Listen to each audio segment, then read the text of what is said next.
ఇప్పుడే 6 గంటలు అవుతుంది టైం.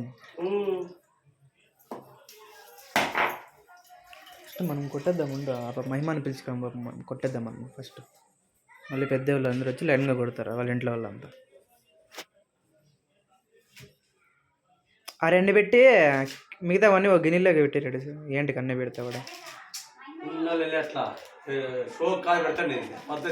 పడిపోతే మళ్ళీ చెప్తాను చూడ. 2 పెడితే చాలు, అన్నీ పెట్టే అవసరం లేదు ఆడ. గిన్నెలో